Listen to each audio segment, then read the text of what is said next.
I don't know how many of you are familiar, I'm sure most of you are actually, with CVC, but Alex no doubt can tell us a little bit more, but I think most of you will know that the company has been very active in Greece, and I want to first of all ask Alex, how does the investment climate today in Greece compare with that in 2019, which was a decade after the start of the Greek and Eurozone crisis? So over the course of these past few years, what have been the most meaningful changes in your opinion?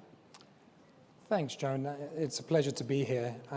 We actually started looking at Greece back in 2016. And from 2016 to 2019, we invested approximately 300 million euro, mainly in healthcare. Since 2019, we've invested approximately 1.2 billion euro of equity in several other sectors, including e-commerce, food and beverage, insurance, and energy transition. So we've multiplied our activity in that period. So moving to sort of the macro perspective, I think since 2019, we have benefited from fiscal discipline and strength. And I think there's a few numbers that are worth shouting out. If we look at Greece's debt position in 2019, 350 billion, weighted average life of 16 years. Today, it's 22 years, which is a significant improvement. When you look at the cost of capital, and this is something that the minister mentioned, it was approximately 2% back in 2019. Today, it's closer to 1%. And that's meaningful. That's 3-4 billion of extra cash that stays in the economy. And importantly, and this is the point again that the minister mentioned, I would like to emphasize, fixed rates. So going into this environment of hyperinflation and rising interest rates, having 100% of your debt service fixed for the next 22 years is a significant competitive advantage. And then, in addition, you've had ratings upgrades and lower taxation. So I think in the last 3 years, a lot has been achieved fiscally, which has supported the environment. And I think also important to mention that CVC and BC Partners are not the only ones investing in Greece. What we saw, for example, last year, we had 5 transactions north of €1 billion.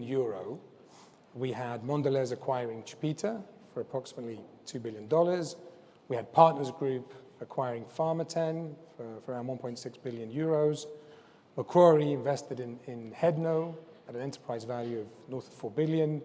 And then we had the capital raise at Piraeus Bank, and of course the capital raise at PPC, which we anchored. So that's 5 transactions. This year we already have 2, with JP Morgan investing in Viva Wallet at around 1.5 billion. And of course the recent transaction around Elactor and the renewables business. There's an ongoing process for the motorways, potentially the airport. So I expect there'll be probably another 5 transactions of that size this year.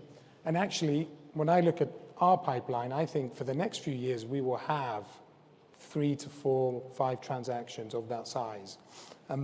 So I think in summary, obviously a lot has happened, mostly positive, despite the fact that we had 2 years of COVID and now a war and all the knock-on effects.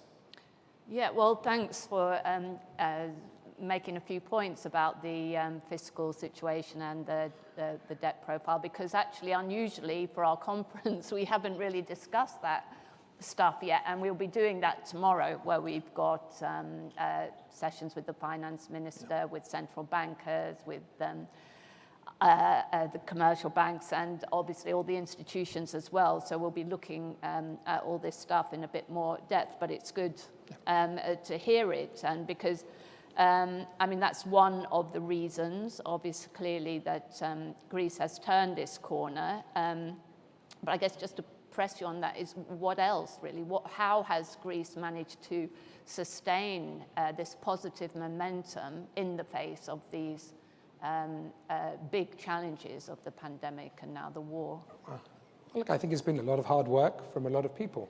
And so far, we saw GDP growth in 2021.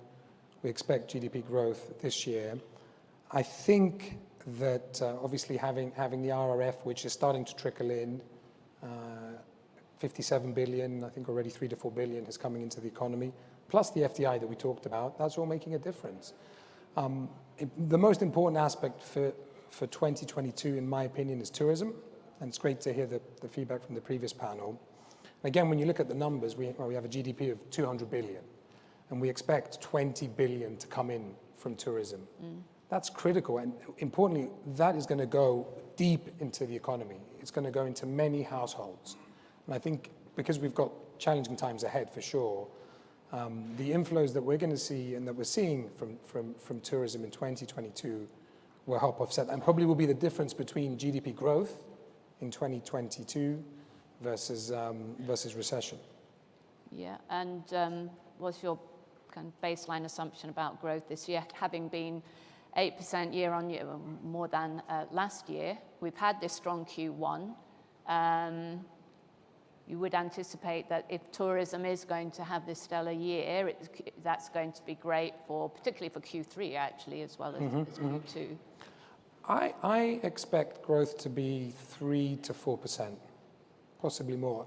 It's quite tricky because you've also got inflation in there, which creates noise in the numbers, but real growth probably 3 to 4%. And my view is that 2023 will be challenging. It will take several quarters for the economy to normalize and adapt to all these crises. But I think long term, 3 to 4% growth for the next 5 years at least, it is what we're expecting. Yeah, that's quite similar to us. Actually, we're going with 4% for Good. this year. So we just had this very positive session with the minister and the business panel. Everybody being very positive and not really talking that much about any negatives or challenges. We had the question from the floor about taxation. So just wanted to ask you, is there anything that you think are, still quite challenging in terms of the business environment, something that you'd really like to see this government change in its, if it is to be the final year of its mandate? There's quite a few questions there. We certainly saw difficulty in the first few months of the year. We saw that in the performance of our companies, and we saw that in the general sentiment. Since May and the start of the tourism season, I think that has changed.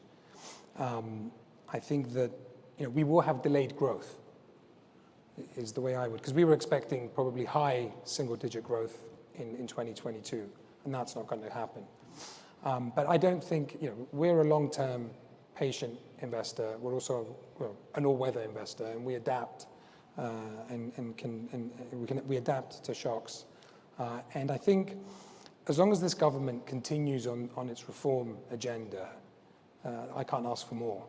I don't have a view on the outcome of elections, but what I can say is that having political stability is incredibly important. Continuing the reforms also important.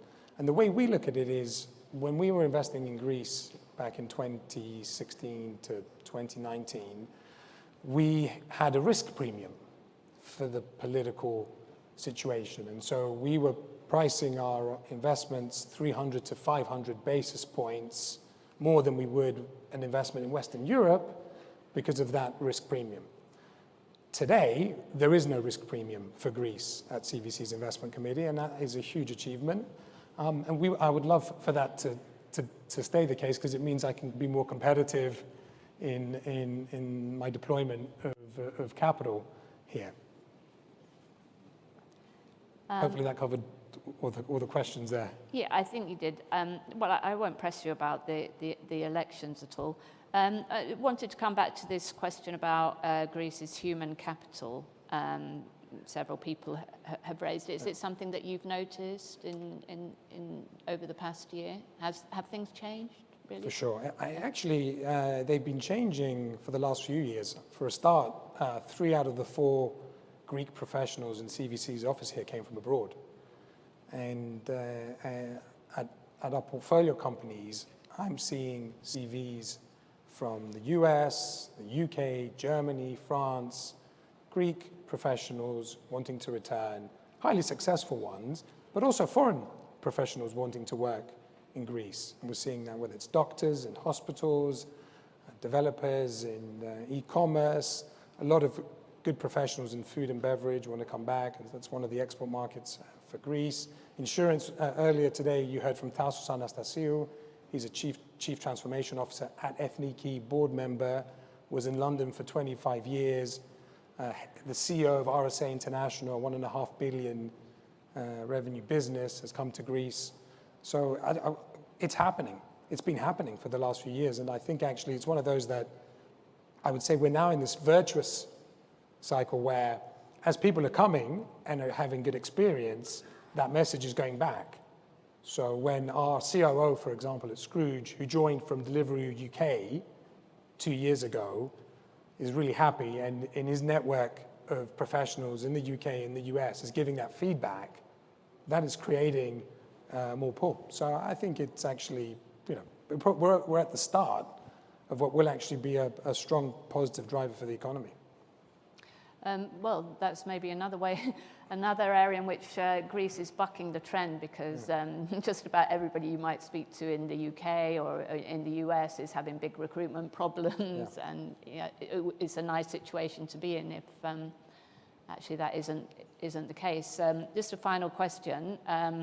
Your company has been and is obviously betting on Greece sustaining this positive momentum in the coming years. So I guess I just want to ask you about, what are the key sectors? You've mentioned the ones that you've been investing in, but maybe some not so obvious ones, because there's always a focus on the tourism and maybe on health, but... Sure. I think there's 2 aspects. One is we see continued opportunity to invest in the sectors that we're currently invested in. So healthcare, technology, food and beverage, insurance, energy transition. And we can deploy several $100 million more capital in those sectors. I think that it's interesting, and I have a huge amount of respect for the shipping community that Greece has. And I was looking at stats recently. The number of ships that are owned and or managed by Greek companies globally is incredible. I think for a country with 11 million people to have 33% of the global fleet of oil tankers, for example, is unique. And sadly, we as long-term institutional investors, we haven't found a way yet to be able to create value, add value in that space. But I think shipping, and importantly, when you think about, and we talked about geopolitical risks, and we think about infra, and also and the interplay between infra and energy, I think shipping has a crucial role to play there. And given our position, our unique position as a country, I think that has a lot of opportunity. And hospitality, we're not invested in hospitality, but we talked about the numbers. I think hospitality will continue to attract a lot of FDI, and I think today that sector still offers attractive returns in Greece, whereas in other countries probably it's quite saturated. Okay, well, it's been great talking to you, Alex. Thanks very much for sharing your experiences over the past few years and what you've learned, and a bit about your plans as well. I was going to ask you, what do you think is going to happen with Boris? Well, I think it's just a question of time.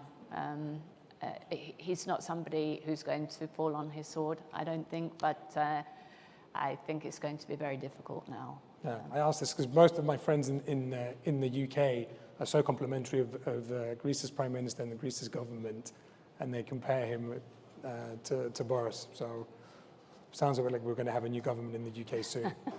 Yeah. Sooner than Greece, probably. Yeah, I think so. Thank you, Joan. Thanks very much.